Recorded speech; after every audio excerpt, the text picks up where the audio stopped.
네, 안녕하세요. 중국 공산당 인민해방군, 글로벌리스트 흑막 세력, 악마의 내러티브 사제들, 이 셋으로 이루어진 삼각편대에 대한 가치주권 애국 민중들의 전 세계에 걸친 영웅적 투쟁을 매일매일 분석하고 보도해드리고 있는 세뇌탈출입니다.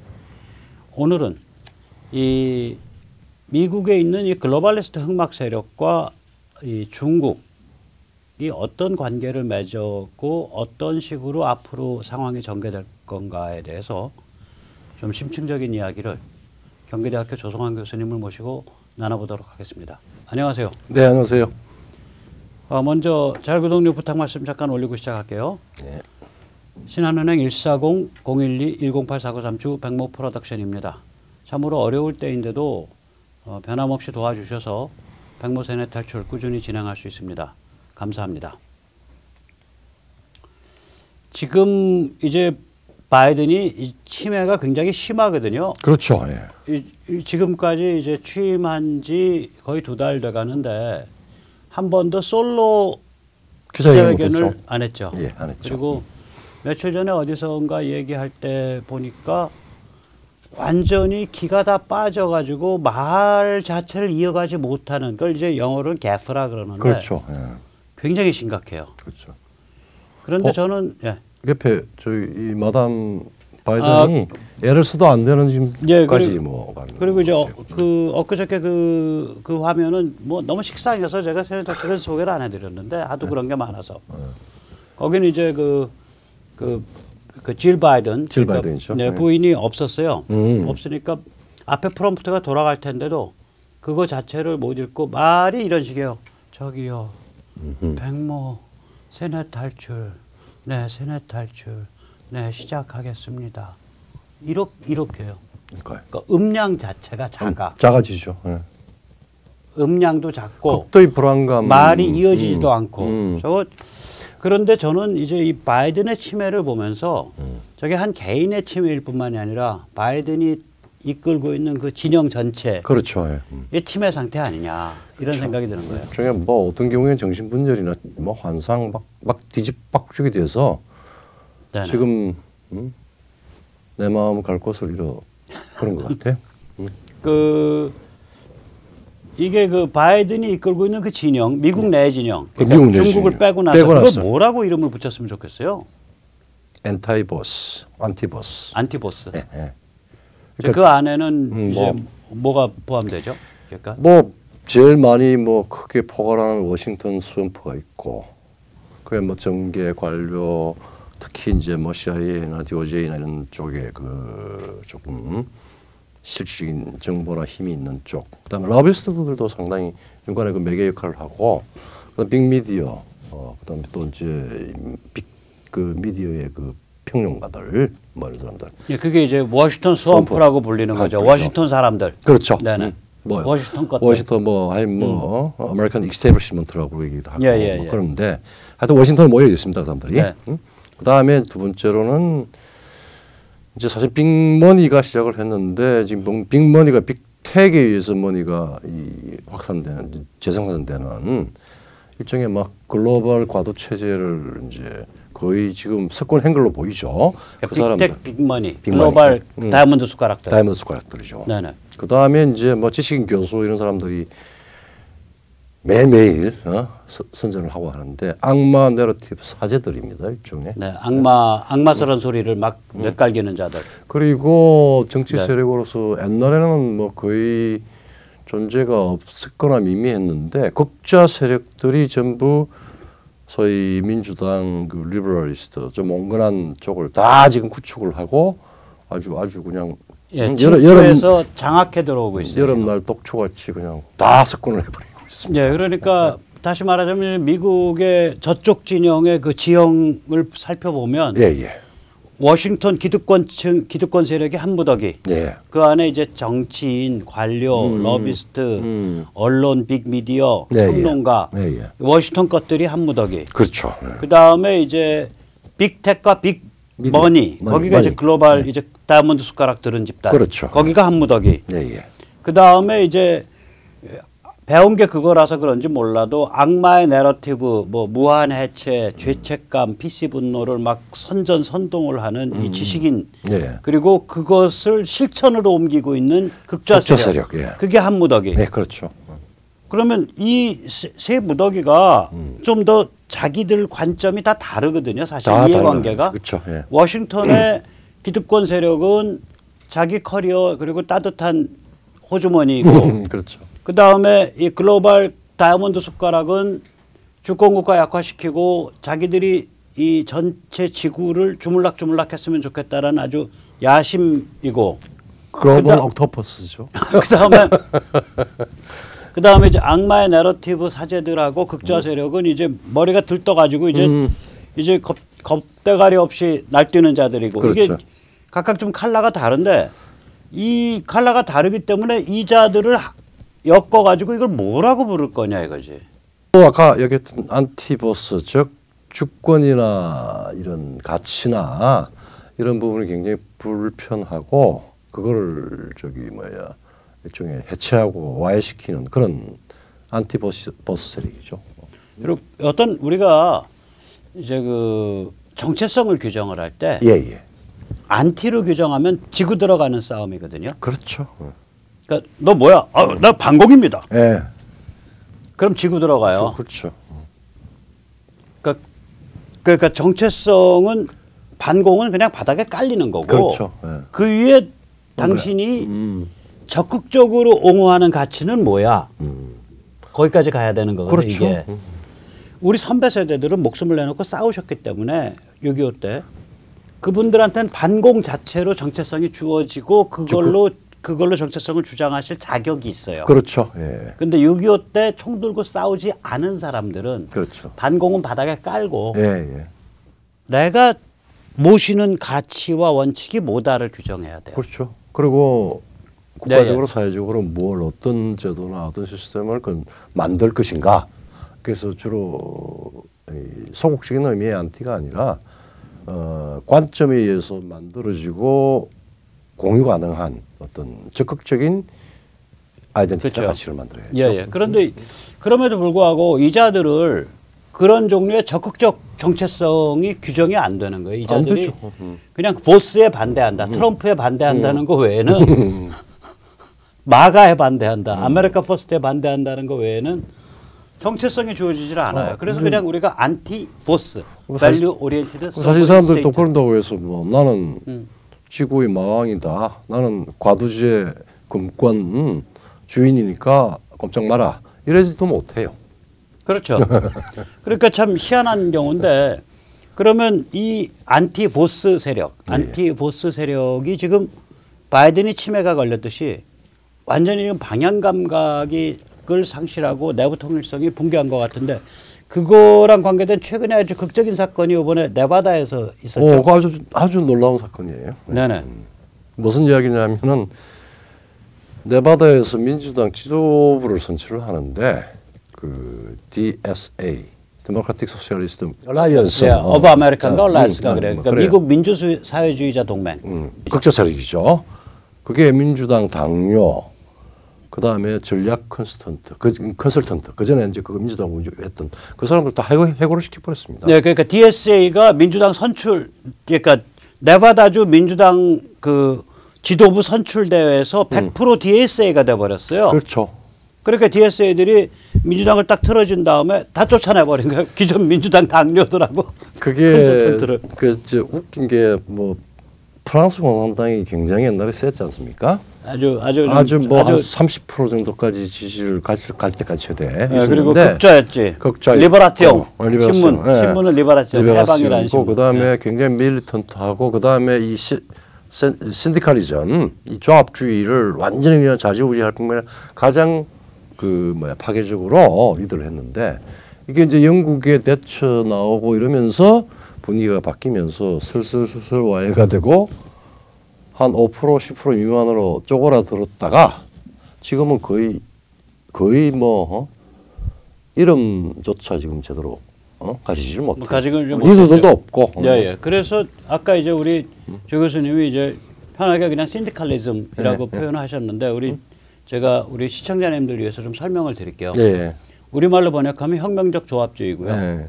이게 뭐냐면은 그러니까 한국은 우리가 이제 기업에 대해서 야 왜 우파 안 도와줘, 왜 보수 안 도와줘 원망을 많이 하는데 예, 기업 예. 원망할 거 없어요. 예. 왜냐하면 이 신군부 때부터 80년대부터 정책이 뭐냐면 노동자 파업이 터지면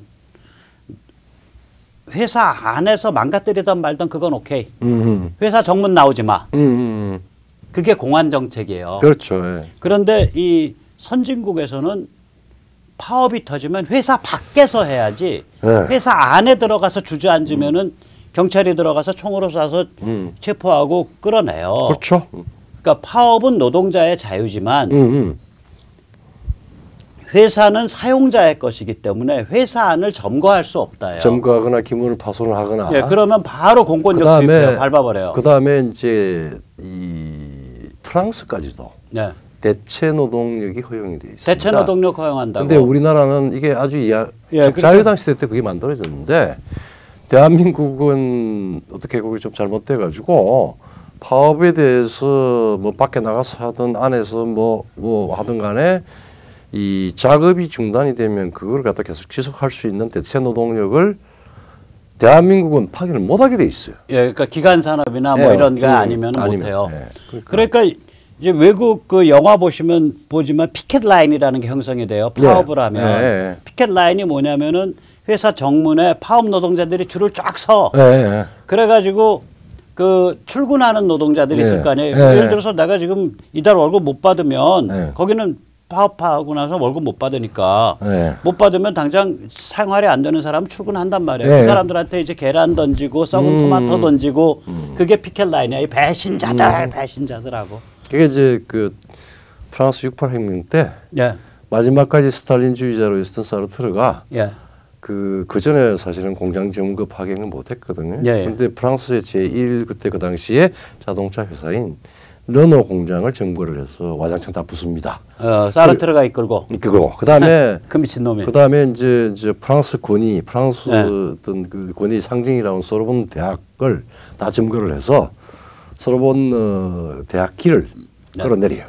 예. 끌어내리고 그 뒤에 이제 소르본이라는 이름을 없애죠. 뭐 파리 1대학, 파리 2대학 그렇게 이름이 바뀌죠. 그러니까 그때 이제 파괴를 하고 난 뒤에 너무 난장판이 되고 나니까 그 뒤에 그걸 주도했던 사람들은 그 실패를 인정을 하고 슬슬 굉장한 고민에 빠지고 나중에는 그러니까 70년대 말 80년대 초반, 80년대 초에 그랬죠. 그래서 이제 다 한 15년 후에 15년 후에 다 돌아오고 68 때 열심히 데모했던 대학생들은 전부 생활인으로서 아주 건전하게 보수화되고 그냥 노멀하게 저기 다 우리랑 안정이 되었어요. 프랑스는 열병을 거치고 나서 극복을 했어요.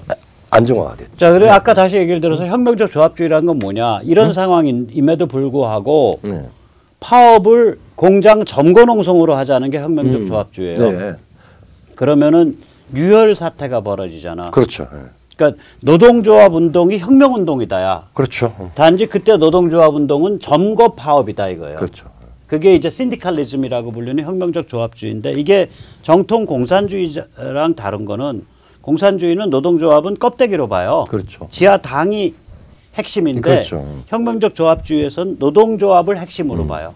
그것마저도 복잡한 이 좌파 그 계보를 얘기를 해드려야 맞습니다. 신디칼리즘이라는 그 한 단어에 들어있는 의미를 우리 이제 시청자님들이 좀 앞뒤를 아시죠. 그 최근에 뭐 사실 21세기에 들어와서 지금 안티파다, BLM 같은 이제 인종 문제가 있고 인종 문제를 이제 말하자면은 정치 투쟁의 어떤 정면으로 끌어올린 걸 이제 뒤에서 이런 사람들이 이제 지원하기도 하고 또 뭐 후원하기도 했는데 문제는 뭐 굉장히 무정부주의적인 요소가 안티파는 지금 말하자면 프랑스 공산당만 하더라도 굉장히 제도권 내에서 움직였어요. 사실은 일부 공장을 부순다든지 이런 게 있었지만 예, 그렇죠. 지금 미국에 대해서는 말은 그러니까 10이랑 비슷하지. 그렇죠. 이 성격이 10이 굉장히 제도권 안에서 움직이거든요. 그렇죠. 그리고 뭐 어쨌든 간에 그 1921년 베른슈타인 카우츠키하고 같이 커뮤니스트라도 하더라도 의회 권력을 우선적으로 확대하기 위해서 대중정치를 했어요. 그런데 지금 미국의 이 DSA 같은 경우에 조금 지나면 이번 선거 때는 뭐 어떻게 했는지 모르겠지만 이거는 굉장히 무정부주의적인 극단적 파괴주의와 연관이 돼서 네, 그런 상황이 우리 말하면 공장에서 뭐 파업을 한다 이런 문제가 아니고 거리에 네. 중요한 폭동을 일으키면서 예, 예. 약탈을 하고 네. 이런 부분에 후견자가 돼 있는 거거든요. 네, 그렇게 돼 있어요. 위험합니다. 민주당이 이제 망가지는 거예요. 그렇죠, 망가지는 얘들이 거죠. 민주당을 다 쫓아내고 있다니까. 네바다 다 쫓아내고 다음번 타겟이 플로리다래. 그러니까 플로리다 민주당. 예, 이제 그래서 이제 이런 일들이 벌어지고 있는데 그러니까 이게 미국의 이제 그 바이든이 이끌고 있는 안티 보스 진영도 이게 침해다. 바이든이 침해인 것만큼. 그러면 중국은 어떤 상태냐? 정상이냐? 중국을 한마디로 정리하면 뭐예요? 중국 지도부를. 한마디로 저는 망상이죠. 망상 집단이다. 왜냐하면 망상 집단인 게 네. 지도부들의 그 세계 혹은 중국 혹은 중국의 지도부를 파악하는 방식과 그 다음에 국가 그 전략을 짜는 방식이 완전히 시대를 거꾸로 가거나 시대를 잘못 읽었거나 아니면은 다른 국가들이 할 수 없는 짓들을 계속 겹쳐가지고 일을 벌렸습니다. 네네. 그게 이제 제일 큰 것 중에 지금 뭐 시진핑 중국이 뭐 중국몽이라고 이야기하는데 구체적인 네. 국가의 전략은 1대1로 전략이라고 이야기를 하죠. 네네. 근데 이게 2015년에 미국의 세일혁명이 완성이 되고 미국이 소위 석유 강박, 페트로 강박 때문에 온 글로벌한 데 가서 그냥 힘을 분산시켜서 소진하고 할 동안에 CIA가 뭐 내부 공작하고 뭐 하여튼 난리 피우고 그거 내부 공작할 돈 없으니까 이란 내부 공작할 돈 없으니까 마약쟁이들이랑 그러니까 남미 마약쟁이들이랑 손잡고서 마약 장사 그게 콘트라게이트 아니에요. 맞아, 그게 콘트라게이트죠. 이란 중동 공작할 자금이 없으니까 맞아요. 정부 예산 가지고는 공작금이 부족한 것 같으니까 중남미 마약을 미국에 들여다보내고 하고 그 마약상으로부터 돈을 받은 거 아니에요. 그렇죠. CIA가. 우리는 국가정보원에 돈 많이 있는데. 그게 컨트라게이트. 그래서 하여튼 그게 완성이 되고 미국이 사실은 석유 세계 최고의 석유 생산 국가고 말하자면 수출 국가가 되면서 지금 뭐 바이든이 그걸 좀 막았지만 뭐 그건 못 막아요. 그래서 큰 추세는. 예. 그런 상황에서 말하자면 우리 백 목사님 이야기했던 페트로 강박이 원인이 돼서 1대1로를 시작을 했는데 이게 1대1로가 통하려면 기본 전제들이 몇 가지가 작동이 돼야 돼요. 그게 예. 백 목사님 좀 지적을 해주세요. 그러니까 이런 거죠. 뭐냐면은 제가 이제 세례 탈출에서도 말씀을 드렸지만 인류 역사가 기록되기 시작한 게 한 뭐 많이 잡으면 한 6,000년 정도 잡아요. 이제 그 수메르 지역서부터 기록이 되니까 중국은 이제 그 제대로 기록은 아니고 전본 기록 이런 게 남아 있어요. 3,500년 전부터 그 거북이 뼈에. 그러니까 이제 인류 전체로 보면 제일 오래된 게 중동 이라크 남부의 수메르 지역인데 그 기록 이래로 어떤 한 종류의 자원이 지구 전체에 걸쳐서 20년 만에 그거 없으면 당장 다 문 닫고 망해서 죽어가는 필수 자원이 된 경우가 딱 하나밖에 없어요. 석유밖에 없어요. 석유가 약 20에서 25년 만에 그렇게 됐거든요. 그렇게 됐죠.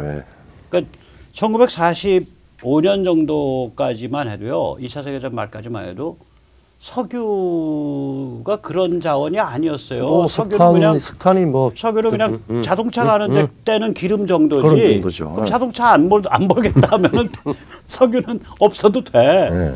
근데 지금은 뭐 옷, 뭐 의료품, 뭐 도료, 뭐 본드, 뭐 모든 게 다 석유란 말이에요. 이게 모든 문명의 그 생산품들은 석유하고 연관을 맺지 않는. 플라스틱 뭐 다 석유죠. 플라스틱 없는 세상 생각해 보세요. 불가능하죠. 그러니까 이게 한 1970년쯤 되면 석유가 그렇게 전면적 자원이 되면서 거기다가 미국이 그 전에 1950년대까지만 해도 미국의 석유 수출 국가였었어요. 그렇죠. 근데 1970년이 되면 세계 최대의 석유 소비국가고 세계 최대의 석유 수입국가가 되버려요. 네. 이거 없으면 생활이 이어지지가 않아. 네. 전 세계 사람이 다 그래. 이게 이제 제가 말씀드린 페트로 강박 상황이거든요. 그렇죠. 공포스럽잖아요. 공포스럽죠. 그러니까 세계 질서가 어떻게 타락하게 되냐면 석유를 둘러싸고 무도덕하고 무원칙한 약육강식이 돼버려요. 그렇죠. 그 대표적인 케이스가 1970년대 말에 터졌던 콘트라 사건이에요. 그렇죠. 콘트라 사건이죠.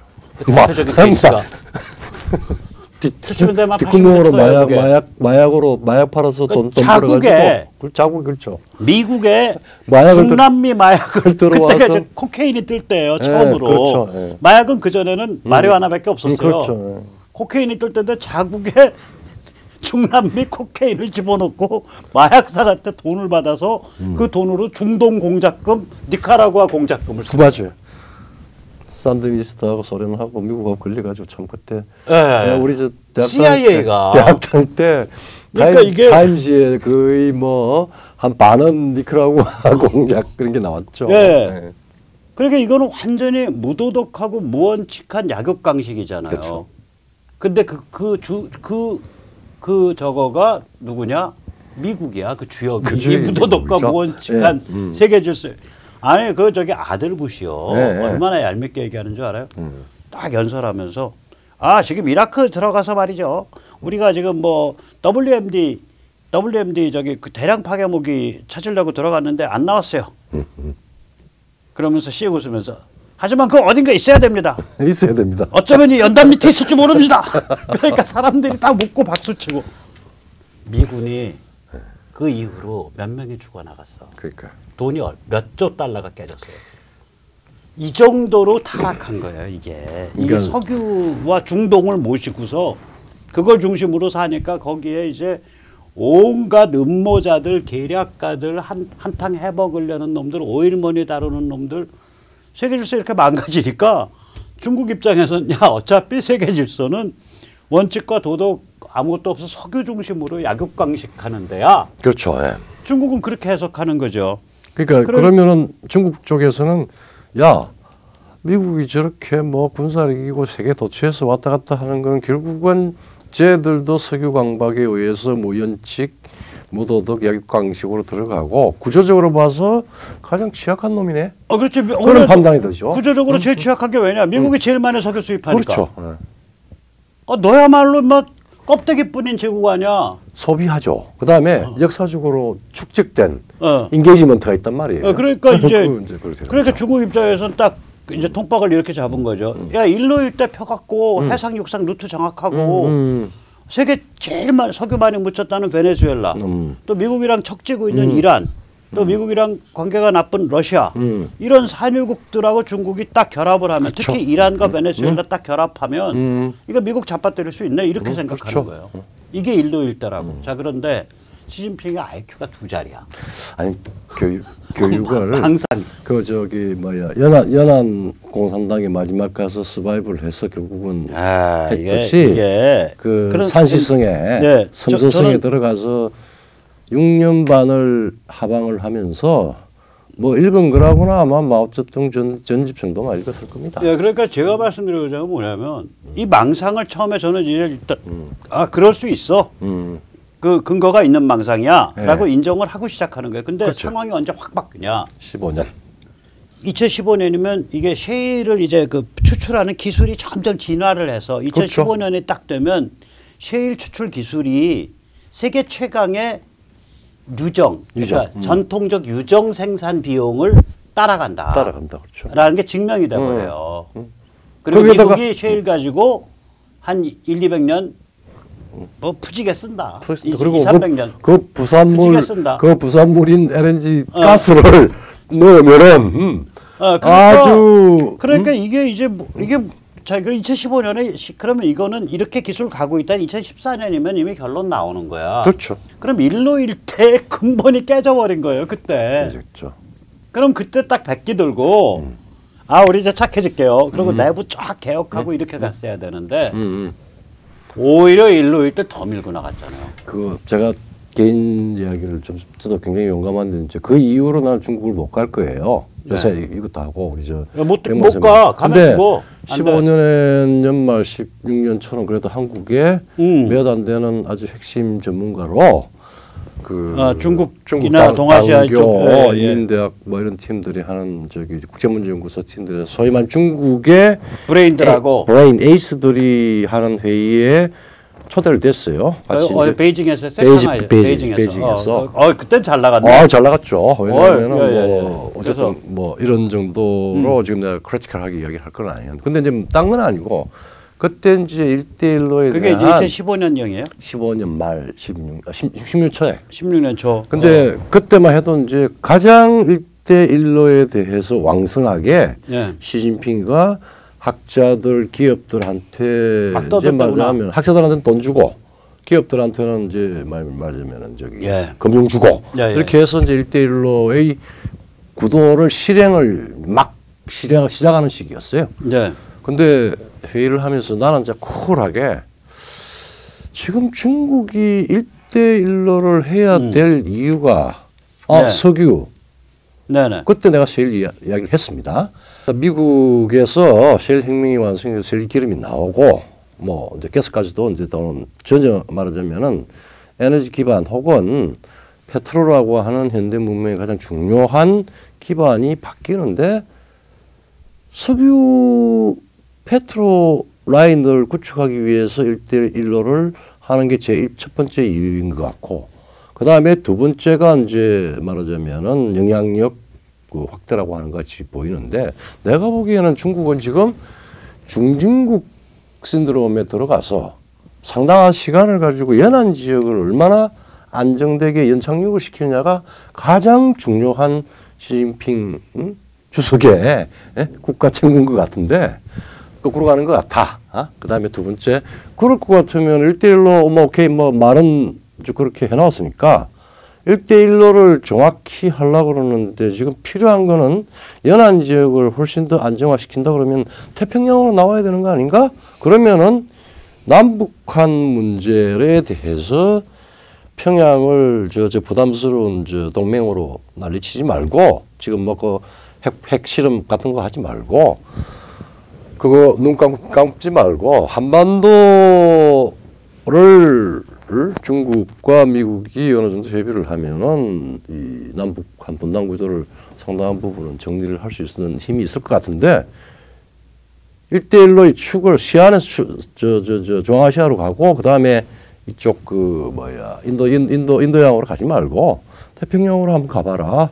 내 생각엔 그렇게 생각이 든다. 그러니까 좀 제대로 해봐라. 해봐라. 제대로 해봐. 그렇게 생각하니까 전부 전문 애들은 그냥 막 얼굴이 얼어 있고 대신에 덩소평 시기에 아마 젊은 그걸 했던 70대 후반의 아주 원로 당교 교수가 그 이야기를 받아서 저 교수 말이 너무너무 맥센스하다. 말이 맞는다. 당신들 1대1로를 해서 지금 시주석이 뭐 그러는 건 좋은데 시주석에 대해서 전혀 겁을 안 내요.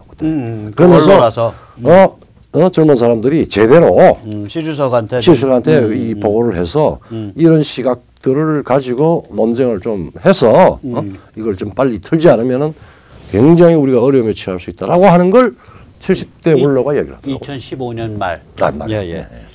자, 그래서 아무튼 이제 그 시진핑이 2015년 14년경에 이제 많이 당겨서 보면 14년이고. 그렇죠. 이제 그 생산으로 보면 2015년에 이미 완성이 기술로는 2014년에 이미 완성됐고. 그렇죠. 그 미국의 셰일 혁명 기술이 완성이 됐을 때 그때 방향 수정을 했었어야 돼요. 당연히.